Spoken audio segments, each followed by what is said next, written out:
Hello， 大家好。4月咧就有一個重要嘅日子，對於我哋工友嚟講咧都係好緊要嘅，就係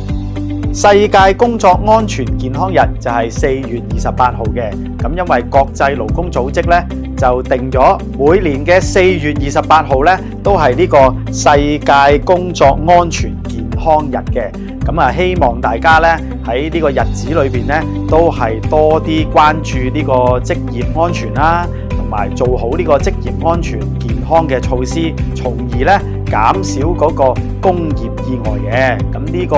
議題咧，對於我哋香港嚟講咧，都係好熱門嘅討論啦。因為我哋近期嘅工業意外咧，就確實係好多。咁而講翻咧，今年嘅世界工作安全健康日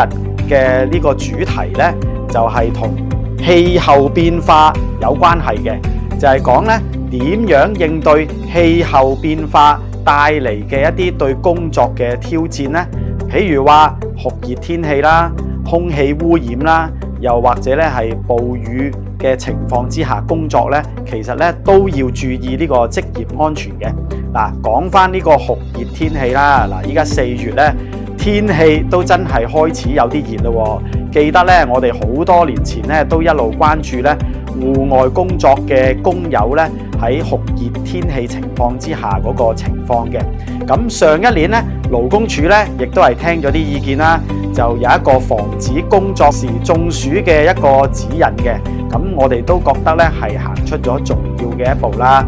雖然咧有一啲僱主咧就話執行上邊咧係可能係有啲困難啊，或者咧員工咧有啲又未必知道，但係咧起碼大家咧都多啲注重咗，譬如話睇到黃色工作暑熱警告嘅時候咧，都知道要有適當嘅休息啦。咁其實我哋咧之前咧亦都係俾過一啲建議政府啦，希望咧係繼續完善呢個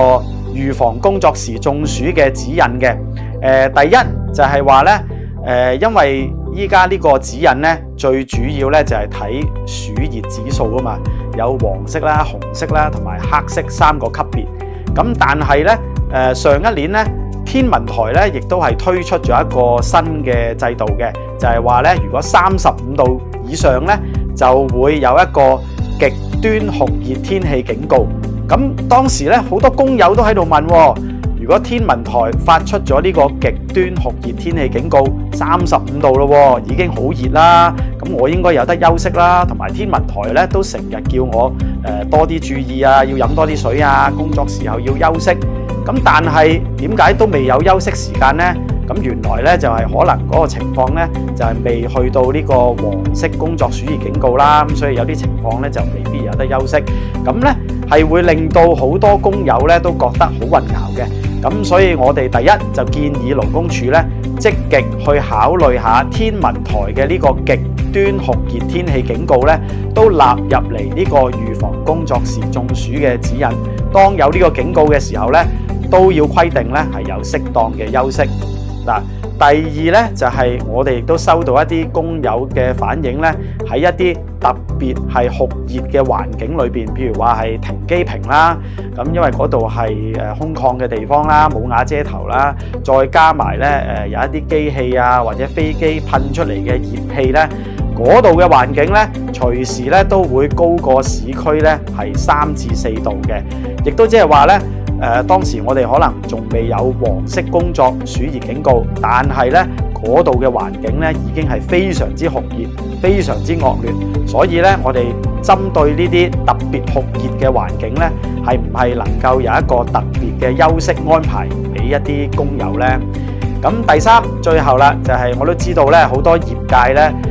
為咗方便去執行呢個指引咧，都會自己咧就整一啲指引嘅，咁可能教大家咧點樣係跟進呢個預防工作時中暑嘅呢個指引啊，點樣去做好啲啊？咁呢個咧我哋都係贊成嘅。咁但係嗰個大嘅前提、大嘅原則咧，就係各個業界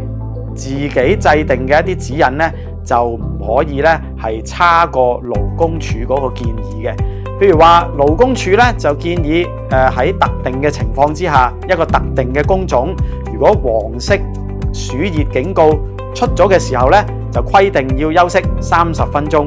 咁但係如果某個業界嘅指引咧就話呢個情況之下咧係唔使休息嘅，咁呢個咧我哋就覺得唔可以接受啦，因為咧變咗咧其實你就鼓勵緊人哋唔需要遵守勞工處嗰個指引。